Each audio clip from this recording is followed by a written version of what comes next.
Assalamualaikum warahmatullahi wabarakatuh. Kembali lagi bersama saya Rian Hidayat dengan nomor NIM 23043. Prodi Diploma 3 Akuntansi. Kali ini dengan video praktek neraca lajur dengan dosen pengampu Ibu Sri Purwati. Tahun ajaran 2020-2021 Politeknik LPP Yogyakarta.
Baiklah teman-teman, kembali lagi dengan praktek neraca lajur CV Kanjeng Airwas periode 31 Desember 2015. Langkah pertama yang kita lakukan adalah memasukkan saldo ke dalam neraca saldo pada neraca lajur atau worksheet kita yang kita dapat dari neraca saldo pembukuan kita sebelumnya, yaitu ini dia teman-teman.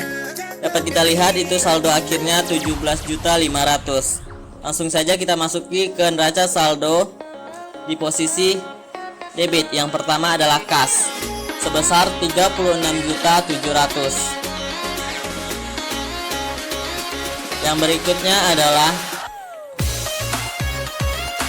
piutang dagang sebesar 17.300 di posisi debit.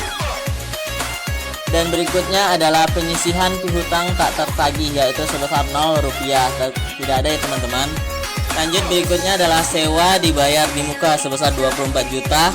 Dan berikutnya adalah pemeliharaan dibayar di muka, yaitu sebesar 20 juta rupiah di posisi debit. Berikutnya adalah suku cadang sebesar 22.200 di posisi debit. 22.200 di posisi debit. Dan berikutnya adalah pesawat udara sebesar 460 juta di posisi debit. Nah, untuk akumulasi penyusutan pesawat udara yaitu sebesar 46 juta di posisi kredit ya teman-teman.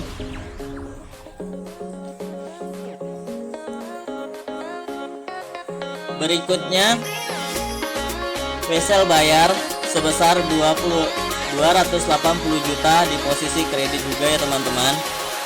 Nah, lanjut berikutnya adalah modal pemilik atau modal Leon Kurdi sebesar Rp236.500.000 di posisi kredit tentunya. Berikutnya adalah Prive Tuan Kurdi sebesar 26 juta di posisi debit.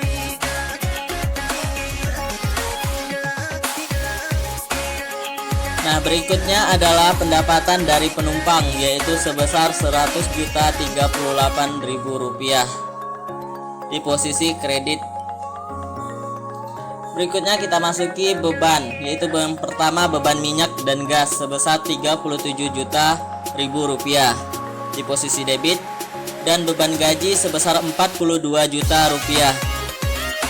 di posisi debit, dan beban iklan sebesar Rp7.600.000 di posisi debit. Dan yang terakhir adalah beban sewa, yaitu sebesar Rp500.000 di posisi debit.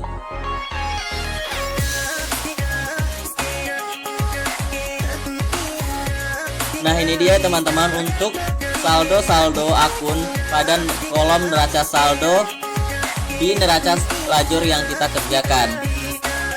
Untuk selainnya itu kita kasih saldo 0 ya teman-teman, supaya kita lebih memudahkan dalam memindahkannya nanti. Jadi kita tidak ada kekeliruan.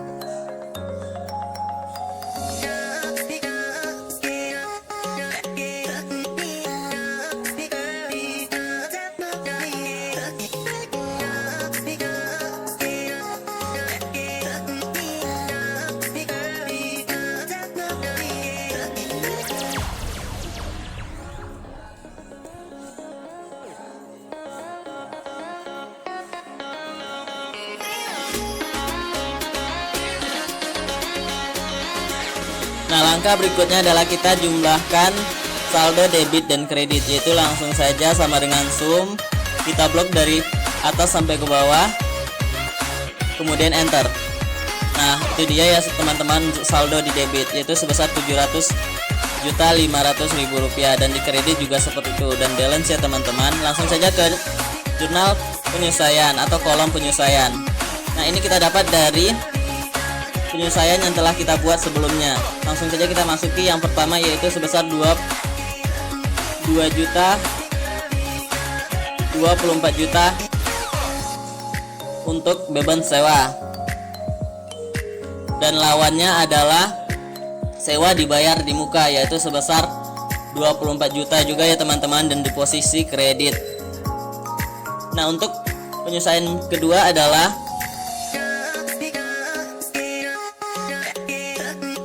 beban asuransi, yaitu sebesar 4.200.000 di posisi debit, dan untuk lawannya yaitu asuransi dibayar di muka di posisi kredit sebesar 4.200.000 ya teman-teman. Nah, untuk penyesuaian yang ketiga yaitu adalah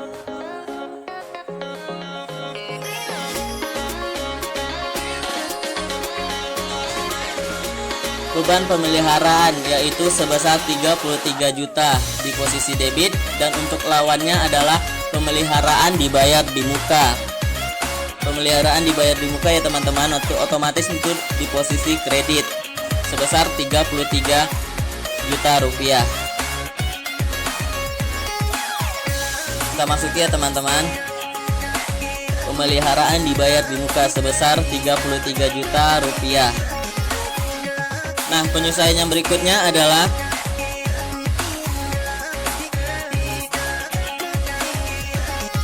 beban suku cadang, yaitu sebesar Rp7.860.000 di posisi debit, dan untuk lawannya di posisi kredit yaitu adalah suku cadang dengan nominal yang sama di posisi kredit ya teman-teman. Langsung saja kita masuki 7.860. Nah, berikutnya adalah di sini ada kesalahan penulisan ya teman-teman, kita tambahin nolnya. Jadi ya teman-teman 7.860. Berikutnya adalah beban penyusutan pesawat terbang, yaitu sebesar 46 juta di posisi debit, Dan untuk lawannya di posisi kredit yaitu adalah akumulasi penyusutan pesawat udara sebesar 46 juta. Sebesar 46 juta ya teman-teman, langsung saja kita masuki kolomnya. Kemudian adalah penyesuaian yang berikutnya, yaitu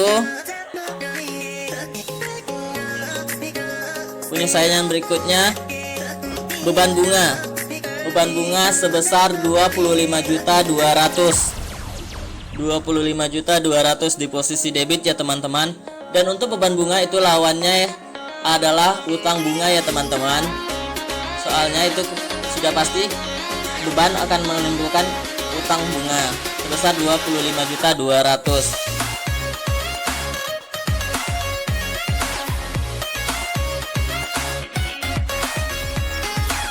Sebesar 25.200 ya teman-teman.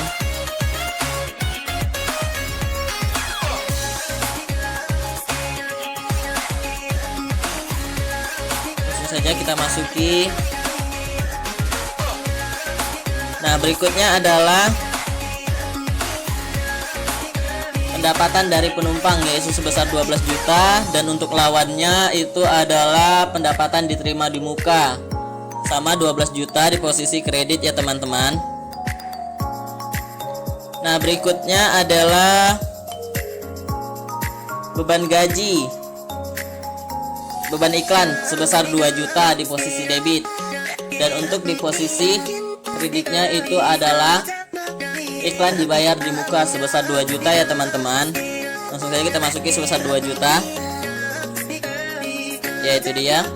Nah, kemudian penyelesaian yang berikutnya adalah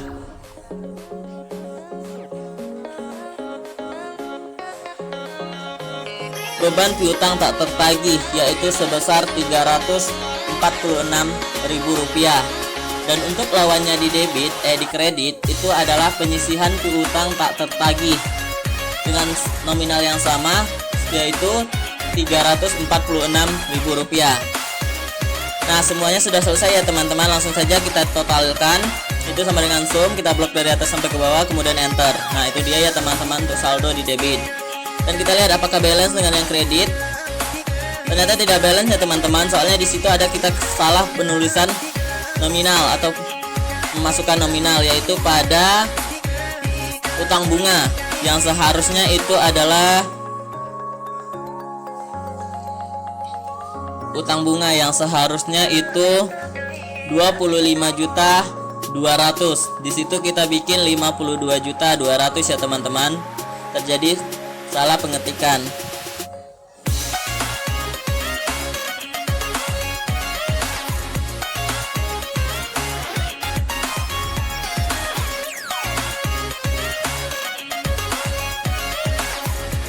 Saja ya teman-teman, kita rubah supaya hasilnya benar.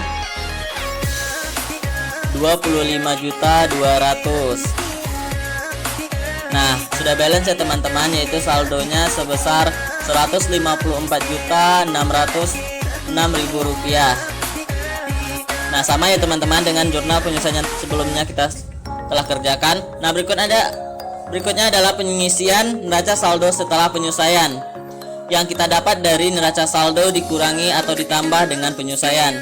Langsung saja ya teman-teman kita masuki, yaitu untuk kas. Langsung saja kita pindahkan sebesar 36.700. Nah, untuk memudahkan kita pakai rumus saja ya teman-teman, langsung sama dengan sum kemudian blok enter. Nah, untuk yang kedua itu piutang dagang sama, itu tinggal kita tarik ya teman-teman. Nanti hasilnya tetap 17.300.000 soalnya tidak ada lawan di penyelesaian. Berikutnya adalah itu untuk penyisihan piutang tak tertagih yaitu sebesar 346. Langsung saja ya teman-teman sum. Ya, itu dia ya teman-teman. Langsung saja itu nanti akan 346 di situ di posisi kredit tentunya.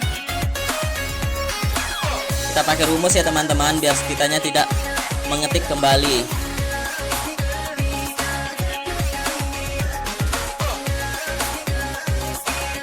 Nah, berikutnya adalah untuk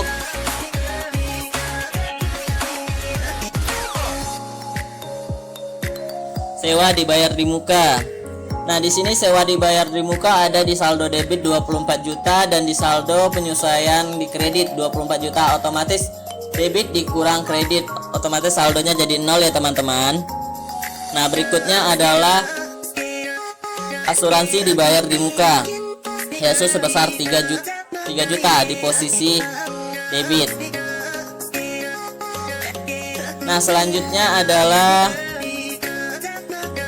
pemeliharaan dibayar di muka, yaitu terjadi pengurangan antara debit dan kredit.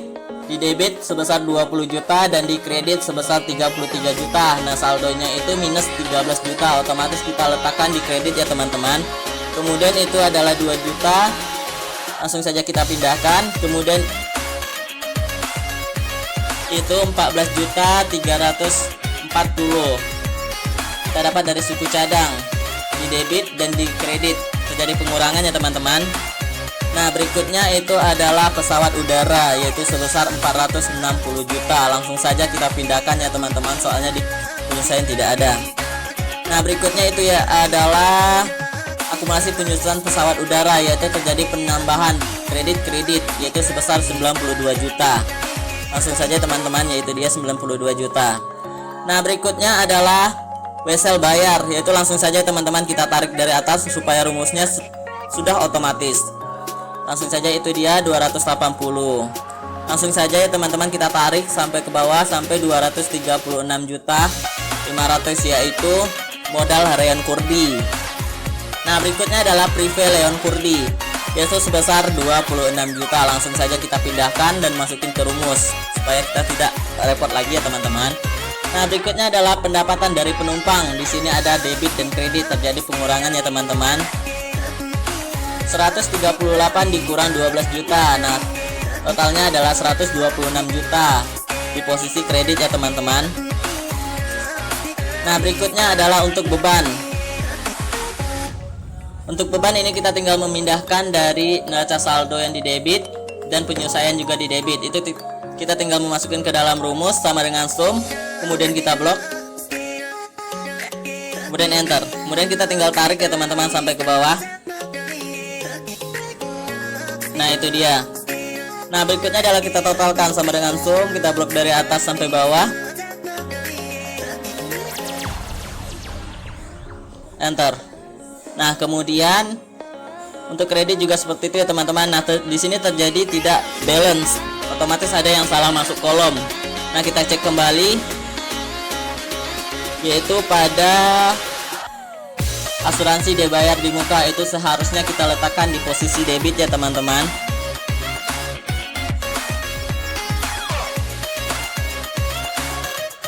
Itu kita letakkan di posisi kredit. Nah, itu kita pindahkan ke posisi debit ya teman-teman. Kemudian satu lagi, di situ ada suku cadang. Saldonya kita masuki ke posisi kredit yang seharusnya itu di posisi debit ya teman-teman, sebesar 14.340.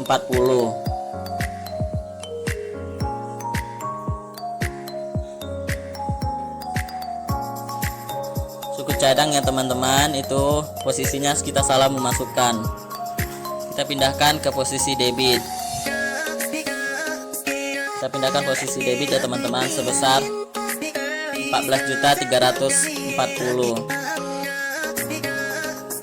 Nah, sudah balance ya teman-teman, sebesar 787.046.000 rupiah. Nah, langkah berikutnya adalah mengisi kolom laporan laba rugi. Di laporan laba rugi yang perlu kita lihat hanya dua, yaitu untuk pendapatan dan beban-bebannya teman-teman, di mana pendapatan kita kurangi dengan beban-beban kita. Langsung saja kita pindahkan untuk saldo pendapatan kita dan kemudian saldo beban kita. Itu kita tinggal blok ya teman-teman, jadi kita tidak perlu mengetik ulang pada laporan. Nah, kemudian kita totalkan sama dengan sum, kemudian blok dari atas sampai bawah, enter. Nah, kemudian juga untuk yang di kreditnya yaitu pendapatan ya teman-teman. Nah, karena saldo beban kita lebih besar dari pendapatan, otomatis ini perusahaan kita akan mengalami kerugian.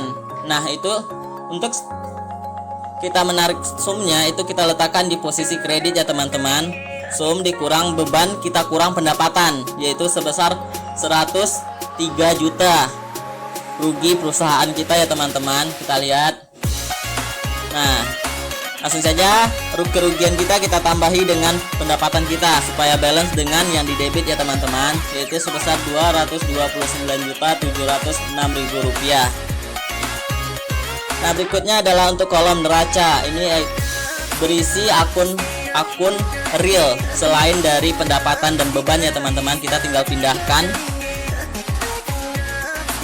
pindahkan kas, piutang dagang, penyisihan, piutang tak tertagih, sewa dibayar di muka, asuransi dibayar di muka, pemeliharaan dibayar di muka, iklan bayar, suku cadang, pesawat udara, akumulasi penyusutan pesawat udara, wesel bayar, pendapatan diterima di muka, utang bunga, modal harian kurdi, dan prive.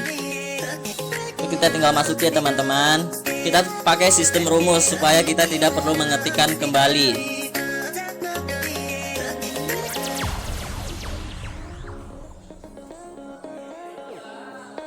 Sama dengan sum, kita ketikkan pada selnya, kemudian kita tinggal tarik ya teman-teman. Ini sangat mempermudahkan kita dalam melakukan pelaporan keuangan. Tidak perlu membutuhkan waktu yang lama ya teman-teman. Berbeda dengan jika kita mengerjakan secara manual, di mana kita harus menulis, menghitung secara manual ya teman-teman.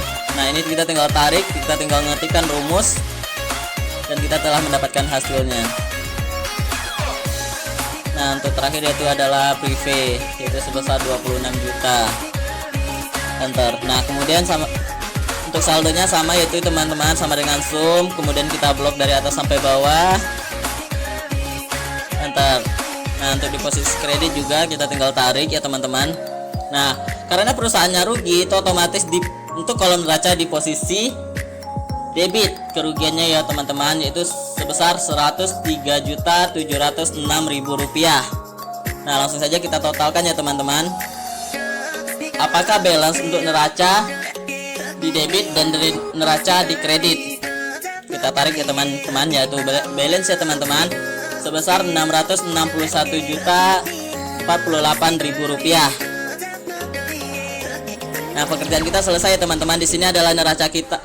Laporan neraca lajur kita mengalami kerugian sebesar Rp103.706.000. Mengalami kerugiannya teman-teman. Ini laporan kita sudah benar, walaupun itu perusahaannya mengalami kerugian ya teman-teman.